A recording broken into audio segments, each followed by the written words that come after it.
പോലീസുകാരനും സൈനികനും കൂട്ടാളികളും ചേർന്ന് വീട്ടമ്മയെയും മകനെയും വീട് കയറി മർദ്ദിച്ചതായാണ് പരാതി ഉയരുന്നത്. വാമനപുരം കളമച്ചൽ ദീപാവിലാസത്തിൽ 48-കാരിയായ ശാന്തയ്ക്കും മകനുമാണ് മർദ്ദനമേറ്റത്. ശാന്തയുടെ ഇടത് കണ്ണ് തകർന്നു. മകന്റെ ദേഹമാസകലം മർദ്ദനമേറ്റിട്ടുണ്ട്. ശനിയാഴ്ച രാത്രി 10:30 മണിയോടെയാണ് ഇത്രേ ആക്രമണം നടന്നത്. ഇത് കളമച്ചൽ ആലിൻ്റെ മുളം എന്ന് പറയുന്ന സ്ഥലത്ത് വെച്ച് ഒരിക്കൽ എനിക്ക് അവൻ വെള്ളം അടിച്ചിട്ട് വന്ന് എന്നെ അടിക്കണമെന്ന് പറഞ്ഞ് പ്രശ്നമായി.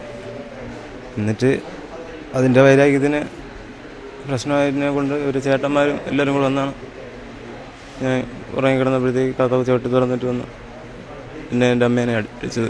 കഠിനംകുളം സ്റ്റേഷനിലെ പോലീസുകാരൻ ചക്രൻ, സഹോദരനും സൈനികനുമായ ശിവപ്രസാദ് എന്നിവരും കൂട്ടുകാരും ചേർന്നാണ് ഇത്രേ വീട് കയറി ആക്രമിച്ചത്. അടിക്കണോണ്ടവരൊന്ന് അടിച്ചാറ്റിയപ്പോഴത്തേക്ക് അതിനുള്ളിൽ ചക്രൻ എന്ന് പറഞ്ഞ പോലീസ് തന്നെയാണെന്ന് തോന്നുന്നു. എന്നിട്ട് ലൈറ്റാ കമ്പ കണ്ട് വെച്ച് അടിച്ച് പൊട്ടിച്ചിട്ട് പിടിച്ച് തള്ളിയിട്ടു. ശാന്തയുടെ മകനും ശിവപ്രസാദുമായി നേരത്തെ വാക്കുതർക്കമുണ്ടായിരുന്നതായി പറയപ്പെടുന്നു. വെഞ്ഞാറമൂട് പോലീസ് കേസെടുത്തിട്ടുണ്ട്. AC news, Venjaramoodu.